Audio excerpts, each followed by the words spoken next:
The blue-white marble of Earth hung in the viewport as Frank Wallace straightened his tie for the 5th time. 58 years old, with gray at his temples and steady hands that had signed 100 treaties, he still felt like a rookie diplomat. Today, no human had ever prepared for this moment. "Stop fidgeting, Frank. They'll think it's a nervous tic," said Dr. Olivia Martinez without looking up from her tablet. Her fingers danced across the screen as she made final adjustments to her translation algorithms. At 34, she was the youngest person on the diplomatic team, but her work in exolinguistics had revolutionized how humans approached alien communication. "When you've been doing this as long as I have, you can tell me how to act," Frank replied with a smile that didn't reach his eyes. "Besides, they might not even understand what fidgeting means." The year was 2157, and humanity was about to have its first official meeting with the Galactic Concord, a coalition of 17 advanced alien species that had been watching Earth for decades. The revelation of their existence 6 months ago had rocked human civilization to its core. Yet here they were, preparing to join the galactic community, like it was just another day at the office. Lieutenant Joe Morgan stood by the door, his military posture perfect, but his eyes betraying his excitement.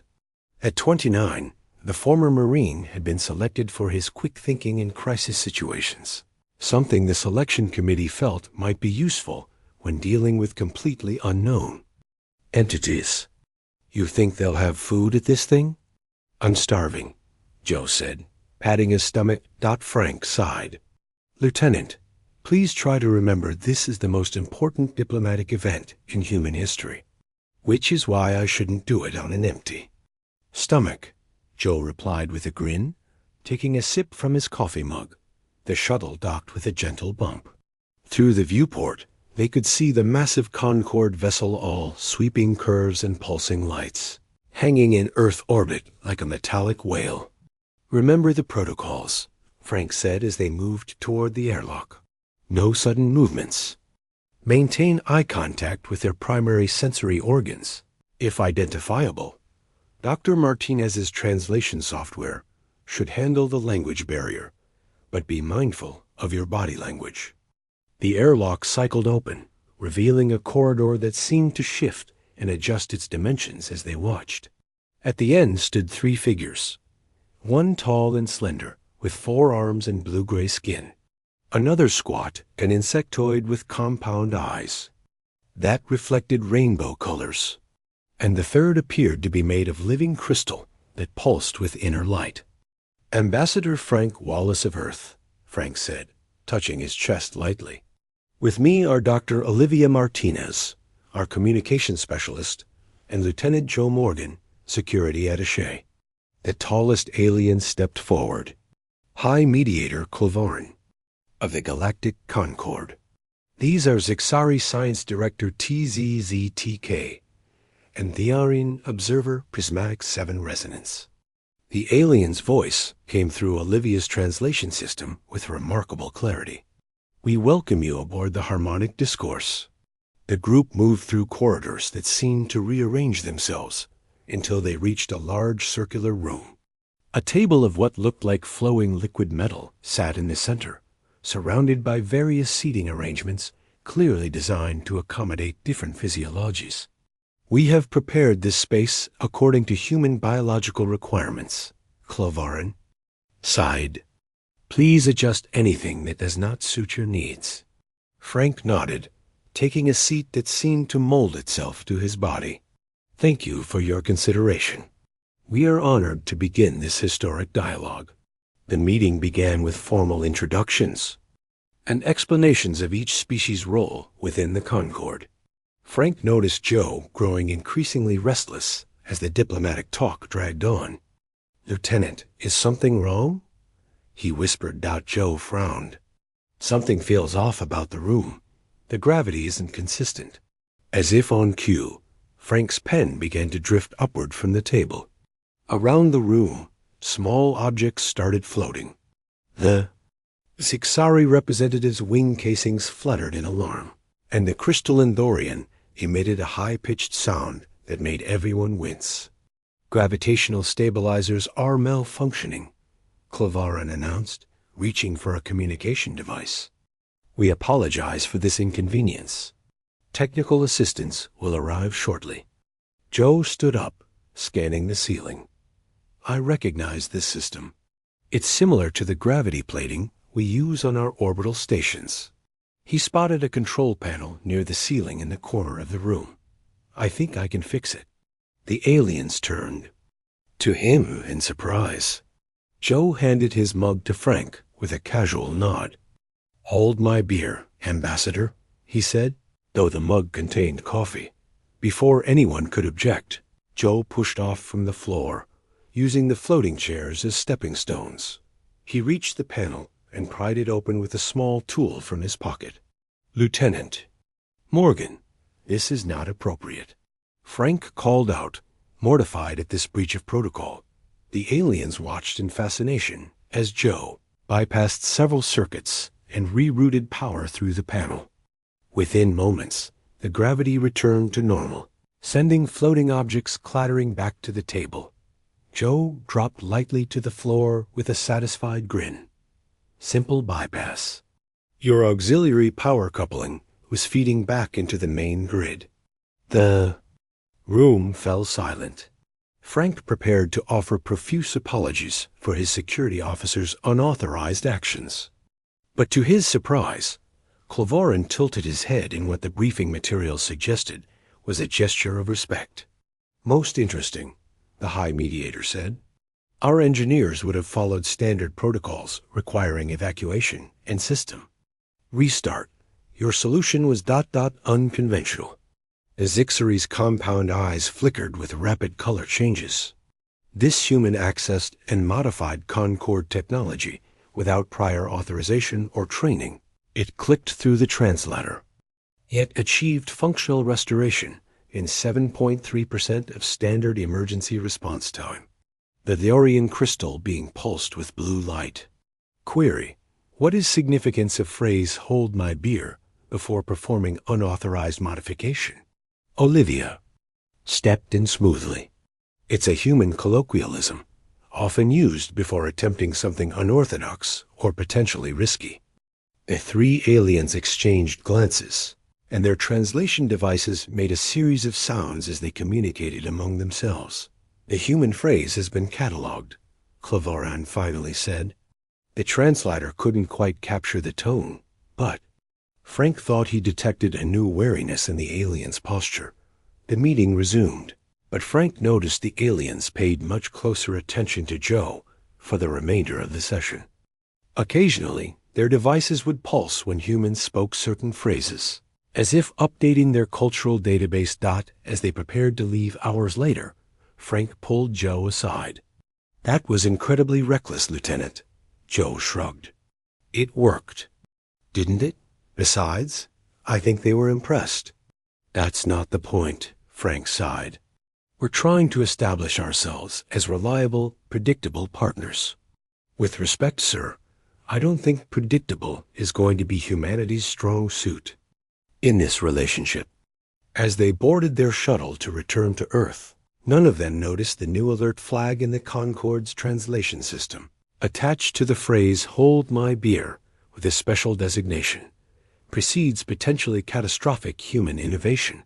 The first seeds of humanity's galactic reputation had been planted, and they would grow in ways no one human or alien could possibly predict. 6 months had passed since the first meeting between humans and the Galactic Concord. Earth was buzzing with activity as humanity took its first real steps into the galactic community. The red planet Mars now hosted humanity's first off-world colony, and regular diplomatic exchanges occurred between Earth and various Concord worlds. Captain Lavra Simmons stood on the bridge of the UESA Pathfinder, Earth's first faster-than-light vessel. The ship had been built with restricted Concord technology, gifted to humans as part of the initial diplomatic package. At 42, Laura had been selected to command this historic vessel because of her steady nerves and exceptional problem-solving skills during her 20 years in Earth's space program. "Status report," she said, her eyes fixed on the massive form of Jupiter filling the main view screen. The gas giant's swirling storms looked peaceful from this distance. "All systems nominal, Captain," replied First Officer Chris Bennett from his station. "We're maintaining standard patrol route. The Zixari Science Station has acknowledged our presence." Lavra nodded. The insectoid Zixari had established a research outpost in Jupiter's orbit 3 weeks ago to study the planet's unique atmospheric properties. Part of the Pathfinder's mission was to serve as a goodwill ambassador to such alien installations in Earth's solar system. "Anything interesting on long-range scanners?" Lavra asked. Lieutenant Kathy Wells frowned at her screen. "Actually, yes. I'm picking up an object on an unusual trajectory." Her fingers danced across the controls. "It's a comet, Captain. And based on these readings—" Her voice trailed off. "What is it, Lieutenant?" "The comet is on a direct collision course with the Zixari station. Impact in approximately 17 minutes. The bridge fell silent. Chris was the first to speak. "That's not enough time for the Zixari to evacuate. Their ships are research vessels, not built for quick departures." Lavra tapped the communication panel on her chair. "Engineering, this is the captain. Sam, I need options." Chief Engineer Sam Kelly's voice came through, calm but concerned. "I've been monitoring the situation, Captain. Our shields could potentially deflect the comet, but we'd need to position ourselves between it and the station." "Would our shields hold?" A pause. "Honestly, I don't know. This ship wasn't designed for that kind of impact. And the experimental FTL drive might not handle the energy surge." Lavra weighed the options quickly. The Pathfinder represented humanity's greatest technological achievement. Risking it could set back Earth's space program by years. But the alternative was watching as dozens of Zixari scientists perished. "Open a channel to the Zixari station," she ordered. The main screen flickered, revealing the compound eyes and chitinous face of a Zixari. "This is Research Director Sis. We are aware of the approaching object, Captain Simmons. We are attempting emergency protocols, but evacuation time exceeds impact window. Director, we're going to attempt to deflect the comet. Please prepare for possible shock waves." The Zixari's mandibles clicked rapidly in what Laura had learned was a sign of alarm. "Your vessel is not rated for such intervention. Concord safety protocols explicitly forbid. With all due respect, Director, we're not going to sit here and watch your station be destroyed." Lavra turned to Chris. "Plot an intercept course." Chris nodded, already working the navigation. "Controls. Course plotted. We'll need to push the engines beyond recommended limits to get there in time." Laura stood from her chair.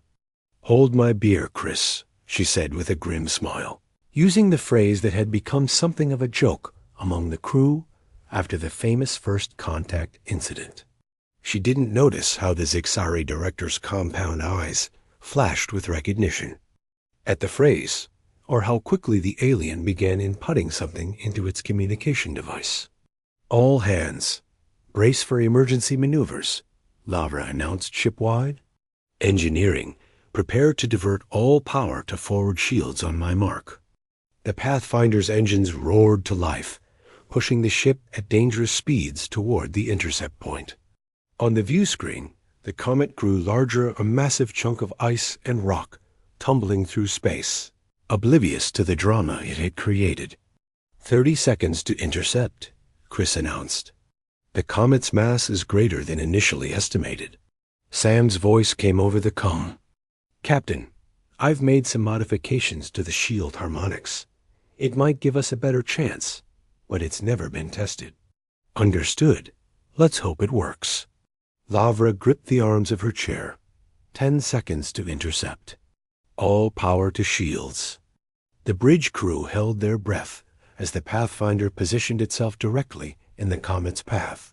The shields flared to life, creating a blue-white bubble around the ship. Impact in 3, 2, 1. The collision was less dramatic than expected. No explosive sound in the vacuum of space, but the ship shuddered violently. Warning lights flashed across every console as the shields strained against the enormous force. Shields holding at 27%.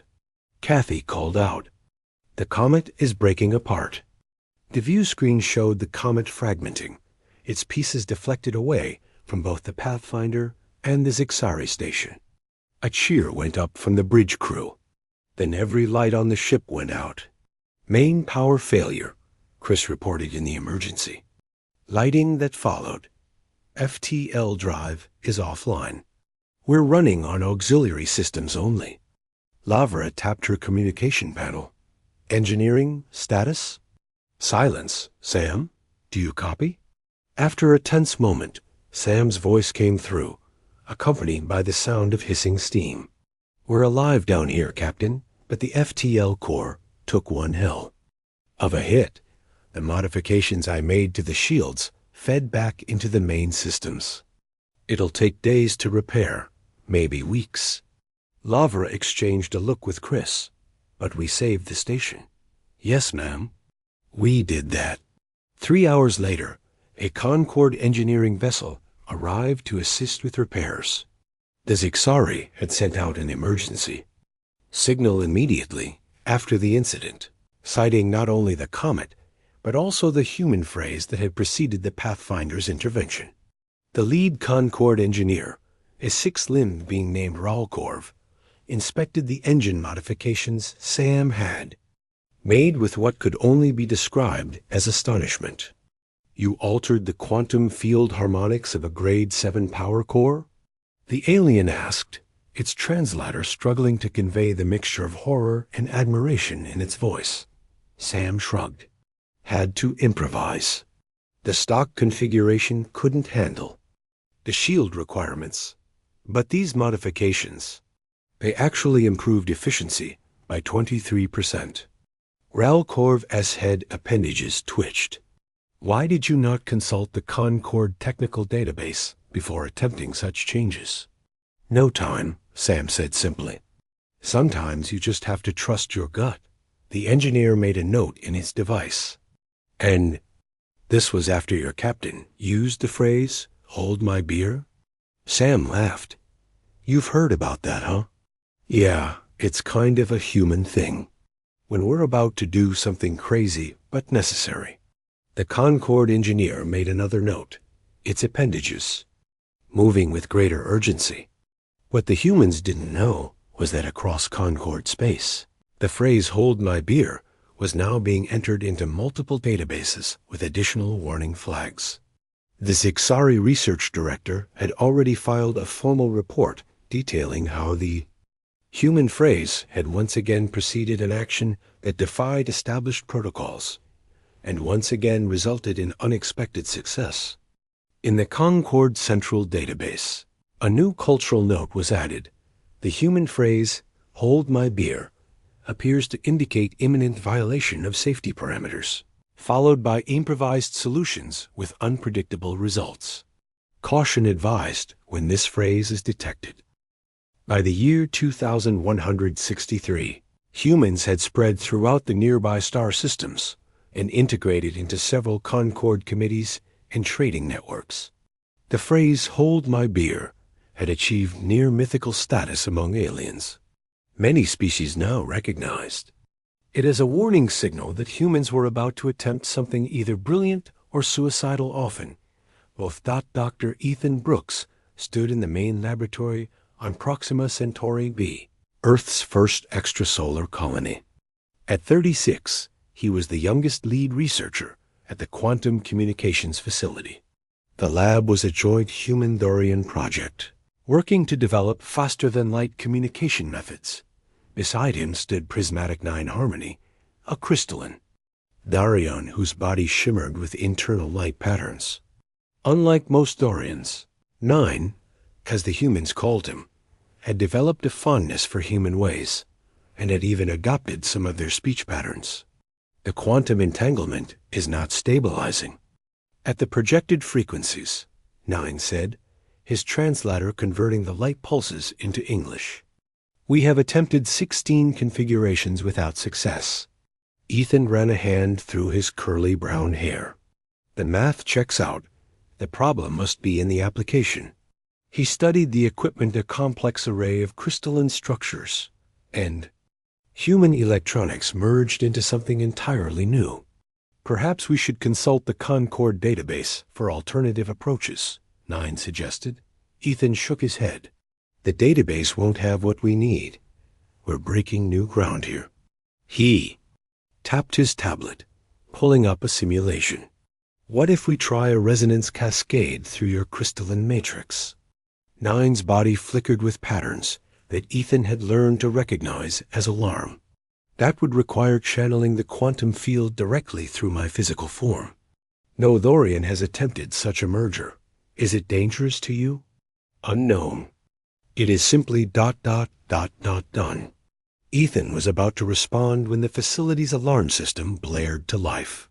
Red lights flashed along the walls and ceiling. The facility director, Lucy Pearson, rushed into the lab. Proxima's going unstable. We're detecting massive solar flare activity, bigger than anything in our records. How long do we have? Ethan asked. 30 minutes until the first wave hits. The evacuation shuttles are preparing now. Lucy looked at the equipment with regret. We'll have to leave everything. There's no time to pack up the lab. Ethan looked at the quantum communication array, the product of 3 years' work. If they abandoned it now, they'd lose everything. His eyes fell on the crystalline structures, then moved to Nine.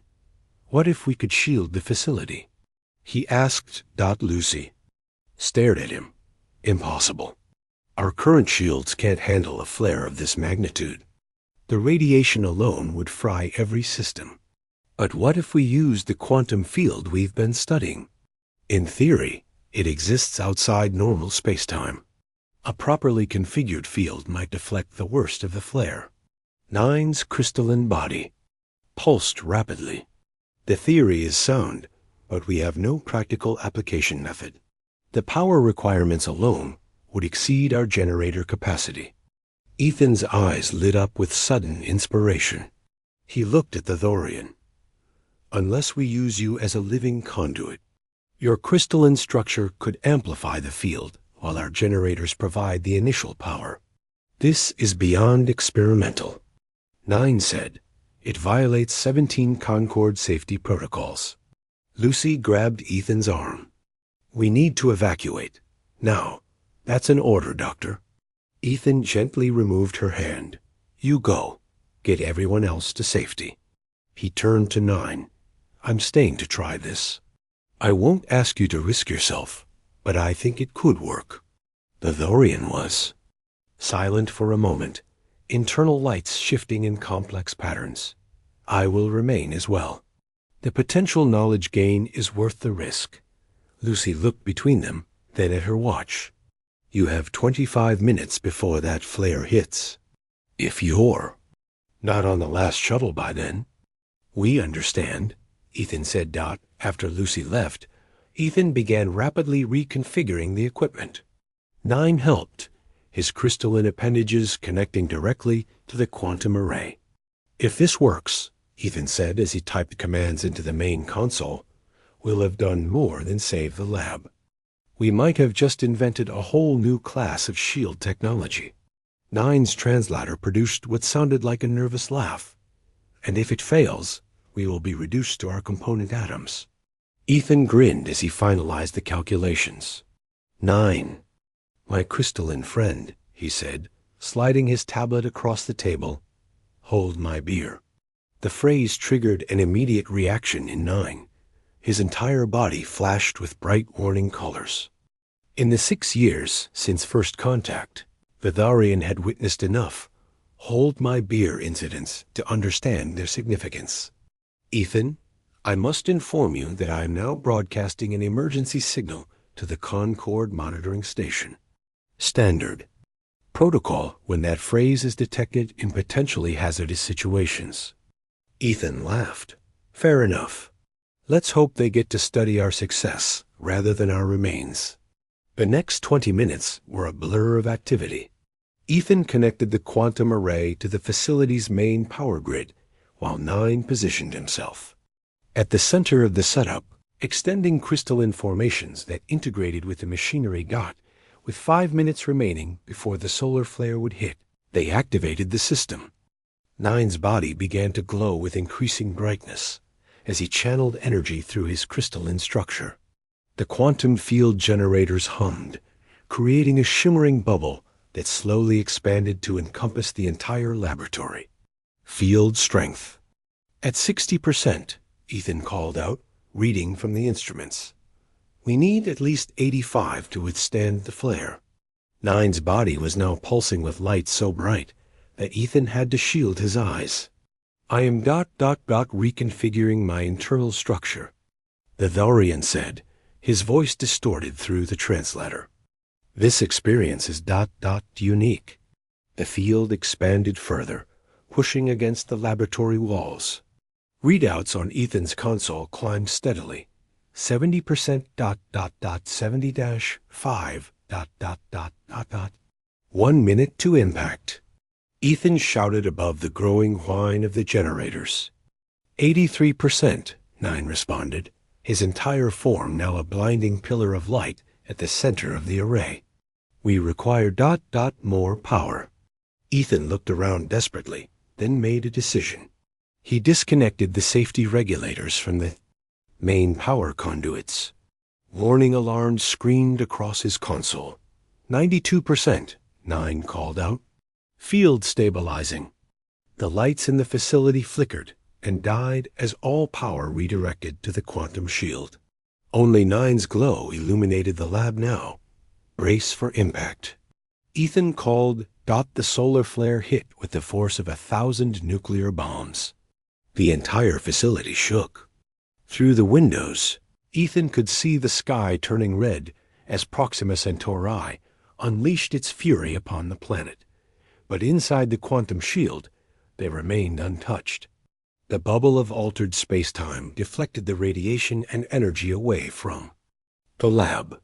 Nine stood at the center, a living conductor for forces that no being had ever channeled before. When the worst had passed, Ethan checked his instruments. We did it, he whispered in awe. The shield held. Nine's glow gradually subsided as he disconnected from the array. Yes, the Thorian said, his voice somehow different through the translator. We have done what was thought impossible. 3 days later, the incident reached the highest levels of the Concord Senate. Admiral Z. Cathar, a veteran of 3 interstellar conflicts, stood before the gathered representatives of 17 species. This marks the 16th documented case of the phrase "hold my beer," preceding human actions that defied established scientific principles or safety protocols. The Admiral said gravely, I formally propose a human containment initiative to monitor and regulate these unpredictable behaviors before they threaten galactic stability. What the Admiral didn't mention was that enterprising aliens had already begun selling emergency alert systems that specifically monitored for the phrase in all human communications. The systems were selling faster than they could be manufactured, especially on worlds with significant human presence. The phrase that had begun as a curious human idiom was now officially recognized as a harbinger of either disaster or breakthrough, and sometimes both. In 2165, tensions between humans and certain Concord factions reached a critical point. 2 years had passed since Dr. Ethan Brooks and his Thorian colleague had invented quantum shield technology through what the Concord termed reckless improvisation. Since then, humans had continued to solve problems in ways that both impressed and terrified their alien counterparts. The UES Horizon, successor to the Pathfinder, cruised through the darkness of space toward the Concord capital world of Haronius. Unity, Captain Diane Russell, a veteran of Earth's first interstellar conflicts, stood on the bridge with her hands clasped behind her back. ETA to harmonious unity? She asked her navigation officer. 3 hours, Captain, replied Lieutenant Greg Wilson. We've been granted priority approach vectors due to the diplomatic situation. Diane nodded. The situation was tense enough that Ambassador Frank Wallace himself had requested transport aboard the Horizon. Now in his 70s, Frank had become humanity's most respected voice in galactic politics. He had spent the journey in his quarters, preparing for what the human media had nicknamed the Beer Summit. Captain to Ambassador Wallace, Diane said, tapping her communication badge. We're 3 hours from arrival. Any special arrangements for our approach? Frank's voice came through clearly. Standard diplomatic protocols, Captain. Though I'd appreciate it if your crew could avoid using certain phrases while we're in Concord space. Diane smiled slightly. Understood, Ambassador. No one will be holding anyone's beer during this mission. Frank chuckled, but there was tension in his voice. Let's hope not. This summit may determine humanity's place in the galaxy for generations to come. 3 hours later, the Horizon entered orbit around harmonious unity, a gleaming world of sweeping architecture and carefully managed ecosystems. From space, the capital city looked like a massive spiral of light radiating outward from the central Concord headquarters. Ambassador Wallace, Captain Russell, and a small team of human specialists took a shuttle down to the surface. Among them was engineer Nicole Harris, a 30-year-old prodigy in environmental systems, who had been specifically requested by the Concord Technical Advisory Board. The humans were greeted at the landing pad by a delegation of various species. High Mediator Colovorn, now much older but still regal, stepped forward to meet Frank. Ambassador Wallace. The years have treated you well, Frank smiled. High Mediator. It's good to see you again. I believe you were present at our very first meeting. Indeed, much has changed since that day. The delegation moved through the city toward the Grand Council Chamber, where representatives from all 17 Concord species awaited. Nicole gazed in wonder at the alien architecture, where buildings seemed to grow rather than be constructed, blending seamlessly with plant life and water features. Inside the council chamber, hundreds of alien delegates filled the tiered seating. Admiral Z. Cathar, the architect of the proposed Human Containment Initiative, stood at the central podium. His species resembled Earth reptiles, with scaled skin and vertical pupils that narrowed when Frank entered. Ah, the humans arrive, the Admiral said, his universal translator giving his voice a metallic edge. Now we can begin. For the next 4 hours, the Council debated the human question. Admiral Z. Cathar presented evidence of what he called human unpredictability factors, citing 16 documented cases where humans had violated safety protocols. In each case, he highlighted the phrase, "Hold my beer," as a warning sign of imminent dangerous behavior. These humans, the Admiral concluded, while innovative, represent an unacceptable risk to established Concord procedures and safety measures. The Containment Initiative merely suggests reasonable oversight of human activities in Concord space. When it was Frank's turn to speak, he rose slowly from his seat. Despite his age, his voice carried clearly through the chamber. Esteemed members of the Concord, I stand before you not to deny that humans approach problems differently than many of your species. We do. Our evolution on a particularly challenging world has made us adaptable, creative, and yes, sometimes impulsive. He paused, looking around the chamber. But our hold my beer moments represent our greatest strength, the ability to innovate under pressure and think beyond established parameters. In every case Admiral Z. Cathar cited, the outcome benefited not just humans, but the Concord as a whole. Frank gestured to the various aliens. The quantum shields that now protect many of your worlds. The modified FTL drive that increased efficiency by 23%. The gravity stabilization techniques now standard on all Concorde vessels. All of these came from what you call human unpredictability. The chamber fell silent as delegates considered his words. Then, a loud alarm blared through the building, causing many delegates to cover their auditory organs. High Mediator Claivorin rushed to a communication panel. After a brief exchange, he turned to the chamber, his normally blue-gray skin pale. There has been an attack. A terrorist faction has detonated an experimental weapon in the city's atmospheric processors. Oxygen levels throughout the capital are dropping rapidly. Panic swept through the chamber. Many species in the Concorde required oxygen levels similar to humans. How long until backup systems activate? Admiral Z. Cathar demanded. The backup systems were targeted as well, Claivorin replied grimly. Concorde emergency protocols estimate 6 hours to restore functionality. Many delegates will not survive that long, a Zixari representative clicked urgently. My species requires oxygen refreshment every 2 hours. Nicole Harris, who had been sitting quietly with the human technical staff, stood up. I may be able to help, she said, moving toward Claivorin. I need access to your environmental control systems. The High Mediator hesitated, looking at Frank. She's our top environmental engineer, Frank said quickly. Let her try. Claivorin nodded and led Nicole to a technical station at the side of the chamber.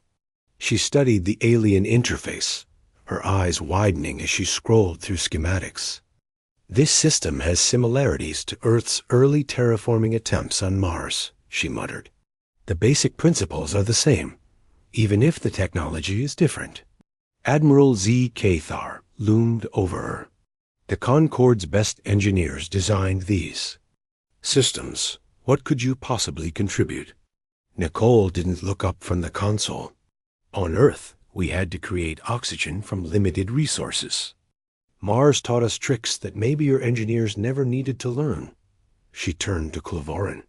I need direct access to the main processor core and emergency authorization to reconfigure the system. That would violate multiple safety protocols. The High Mediator said. The standard procedure requires, with respect, Nicole interrupted, looking at the council members who are already showing signs of oxygen deprivation. We don't have time for standard procedures. She took a deep breath and addressed the Concorde High Council directly. With respect, hold my beer. The phrase caused an immediate reaction. Several aliens activated personal alert devices. Admiral Z. Cathar's scales flared in alarm. But High Mediator Claivorin, who had been present at first contact and had seen what humans could do, made a quick decision. Grant her access, he ordered. Full emergency authorization. Nicole worked with incredible speed, her fingers flying over the alien controls. She bypassed safety systems, rerouted power from non-essential functions, and reprogrammed the atmospheric converters to work in reverse. What she's attempting shouldn't be possible, a Thorian observer noted with interest. She's using the waste processing system to generate oxygen. 20 minutes later, while Concorde engineers were still discussing possible solutions, the chambers. Air quality monitors showed oxygen levels rising. A collective sigh of relief passed through the delegates. How did you know that would work? Claivorin asked Nicole. I didn't, she admitted. But the principles were sound. Sometimes you have to trust your instincts when there's no time for certainty. Admiral Z. Cathar approached slowly, his earlier hostility replaced with grudging respect. Perhaps, he said, there is something to be said for human unpredictability after all. The phrase that once caused panic now inspired cautious hope. The beer summit continued, but with a markedly different tone. 10 years had passed since the famous beer summit on harmonious unity. The phrase, hold my beer, had evolved from a source of alarm to a respected, if still somewhat feared, galactic idiom. When faced with seemingly impossible problems, even Non-human species had begun using the phrase as shorthand for attempting creative, unorthodox solutions. Commander Alex Powell stood on the bridge of the UES Discovery, humanity's first true deep space exploration vessel. At 38, Alex had risen quickly through the ranks due to an uncanny ability to find solutions where others saw only obstacles. The Discovery was unique in Concord space, a ship designed not just for diplomacy or trade, but for pushing beyond the known boundaries of mapped space. Even more unusual was its crew. Unlike earlier human vessels, the Discovery carried a mixed crew of humans and aliens. Alex looked around the bridge with pride. At the navigation station sat Lieutenant Mira Patel, one of Earth's finest pilots. The science station was operated by TZZTK, a young Zixari whose wing casing still shimmered with the pearly iridescence of youth. At communications was Raoul Vec, one of the six-limbed beings whose species had once criticized Sam Kelly's engine modifications. "Status report," Alex said, settling into the command chair. "All systems nominal, Commander," reported First Officer Carl Martinez. "We're approaching the edge of mapped space. Beyond this point, we'll be the first Concord vessel to enter the Sagittarius Arm proper." "Excellent." TZZTK. Any anomalous readings ahead? The Zixari's compound eyes flickered with color patterns that the universal translator rendered as excitement. "Indeed, Commander. I am detecting unusual energy signatures, approximately 2 light years ahead. The pattern does not match any known natural phenomenon in the Concord database." Alex leaned forward. "Could it be artificial? Signs of a new civilization?" "Insufficient data," the Zixari replied. "But the energy pattern is stable and appears to be self-sustaining. It warrants investigation." Myra, set a course, standard approach protocols. The Discovery altered course, its advanced engines humming quietly. After 10 years of cooperation, human and Concord technology had merged into systems more efficient than either could have created alone. The ship's quantum shields, based on Dr. Brooks' emergency invention, had become standard on all vessels venturing into unknown space. As they drew closer to the energy signature, the bridge crew grew more attentive. Stkana's wing casings vibrated with tension. "Commander, the energy pattern is changing. It appears to be folding space around itself." Alex frowned. On screen, the main view screen displayed a swirling vortex of energy, unlike anything they had encountered before. Colors that shouldn't exist together melded and separated in hypnotic patterns. "Analysis?" Alex asked. TZZ, single quotes TK-NA, worked furiously at the science station. "It appears to be a spatial anomaly.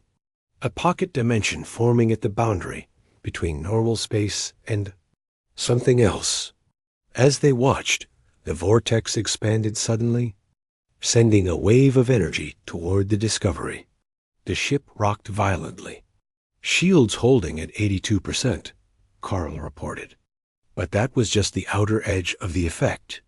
"Reverse course," Alex ordered. "Get us to a safe distance."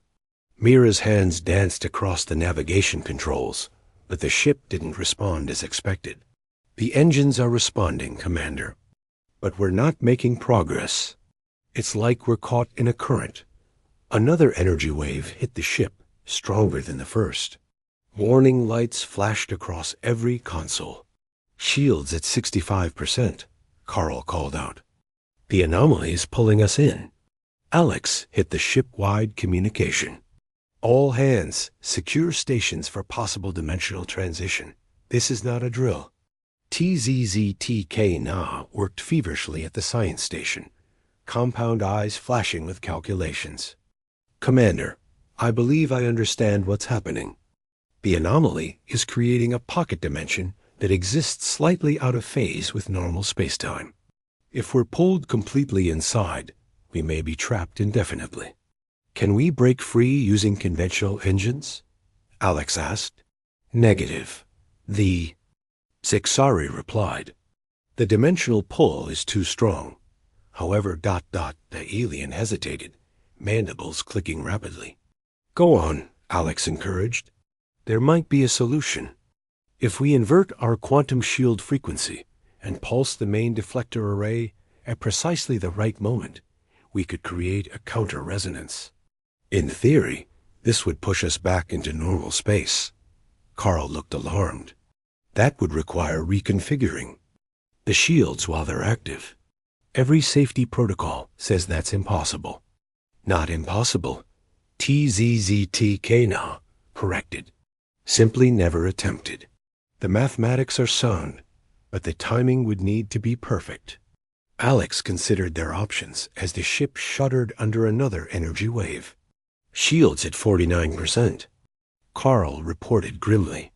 2 more hits like that, and we're defenseless. The Jixari science officer turned to Alex, compound eyes glowing with an intensity the commander had never seen before. Then in careful English, rather than relying on the translator, TZZTKNA said, "Hold my beer, Commander." A moment of stunned silence fell over the bridge. Then Alex grinned. Well, I'll be damned. Make it happen, TZZTKNA. The Zixari immediately began reconfiguring the shield systems, appendages moving with incredible speed across the controls. I will require access to the main deflector controls as well, the alien said. And we must time this precisely with the next energy wave. You heard the science officer, Alex called out. All stations prepare to support this operation. The bridge crew worked in perfect unison, human and alien minds, melding different approaches to solve a common problem. Ralvek's 6 limbs operated multiple systems simultaneously, while Mira positioned the ship to maximize their chances. Energy wave approaching, Carl warned. Impact in 15 seconds. Ready, TZTKNA announced. The shield frequency is inverted, and the deflector is aligned. We will have one opportunity. Alex nodded. On your mark, science officer.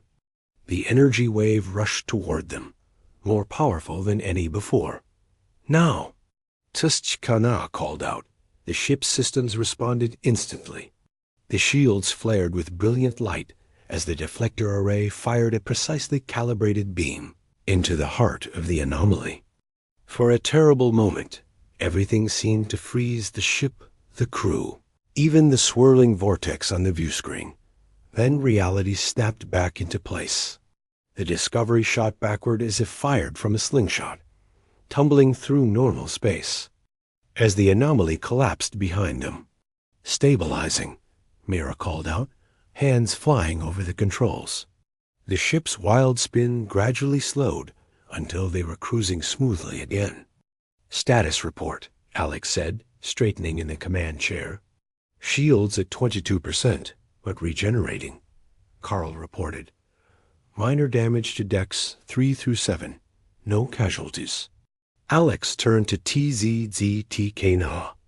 Excellent work, science officer. That was some quick thinking. The Zixari's compound eyes flickered with what humans had learned to recognize as their equivalent of embarrassment. I must confess, Commander, I have been studying human problem-solving methodologies.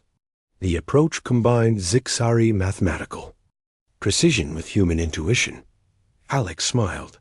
I'd say that's a winning combination. 2 weeks later, the Discovery returned to Concord space with detailed records of the spatial anomaly. The Galactic Concord officially recognized the phrase, "Hold my beer," in its diplomatic handbook, defining it as a human expression indicating imminent unconventional problem-solving, requiring both caution and trust. Historical analysis indicates 78.3% success rate following usage, though often with unforeseen consequences. Back on Earth, in a small bar in what was once called Colorado, Admiral Joe Morgan, the same lieutenant who had fixed the gravity system during First Contact 16, years earlier shared drinks with representatives from 12 Concord species. The bar had become something of a pilgrimage site for aliens interested in human culture. Joe raised his glass in a toast to holding each other's beers across the stars. The aliens raised their various drinking vessels in response, no longer panicking at the phrase. Now they leaned in with interest, eager to see what impossible solution might come next.